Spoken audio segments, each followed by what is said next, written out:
অল্প সময়ে খুবই ঝটপট দুর্দান্ত স্বাদের একটি টক রান্নার রেসিপি আজকে শেয়ার করব।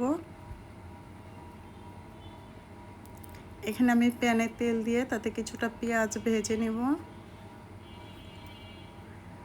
আর দিয়ে দিব হচ্ছে বাটা মশলাগুলো, পেঁয়াজ বাটা, আদা বাটা, রসুন বাটা দিয়ে একটু লবণ দিয়ে পরিমাণ মতো ভালো করে ভেজে নিতে হবে। আর যে কোনো তরকারি রান্নার ক্ষেত্রে মশলাটা খুব ভালো করে ভাজতে হবে আর একটু পানি দিয়ে দিয়ে কষিয়ে নিতে হবে যেন মশলার কাঁচা গন্ধটা বা বাটা মশলার কাঁচা গন্ধটা না থাকে। আর কষানোর ক্ষেত্রে অবশ্যই একটু গরম পানি ব্যবহার করার চেষ্টা করবেন। এখানে দিয়ে দিচ্ছি জিরা গুঁড়া এবং একে একে দিয়ে দিব গুঁড়া মশলাগুলো, হলুদ, মরিচ, ধনিয়া দিয়ে আমি খুব ভালো করে কষিয়ে নিব। আর এখানে আমি যে টকটি রান্না করব সেটি হচ্ছে চিংড়ি মাছ দিয়ে কচুরমুখী। আমি এখানে চিংড়ি মাছটা দিয়ে ভালো করে ভেজে নিব। কচুরমুখীটা অনেকেই আমরা খেতে খুব ভালোবাসি আর এক এক এলাকায় কিন্তু এক এক নামে ডাকা হয়।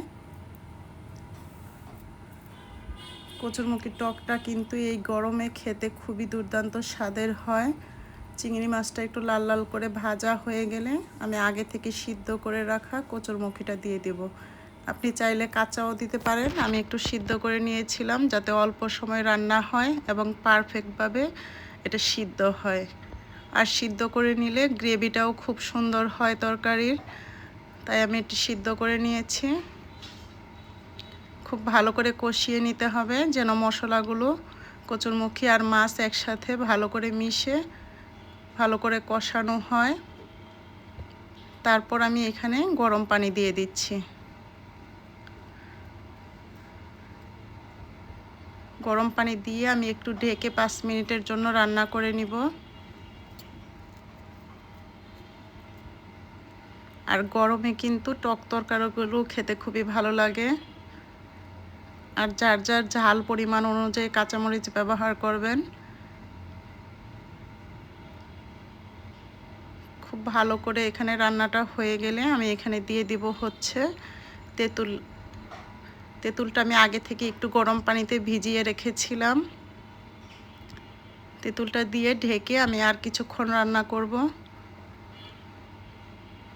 আপনি চাইলে যে কোনো টক ব্যবহার করতে পারেন, এখানে আমি তেঁতুলটা ব্যবহার করেছি। আর ঠিক এই পদ্ধতিতে তেঁতুল দিয়ে এই কচুরমুখী চিংড়ি মাছের টকটা রান্না করে খেয়ে দেখবেন, খুবই দুর্দান্ত স্বাদের হয়।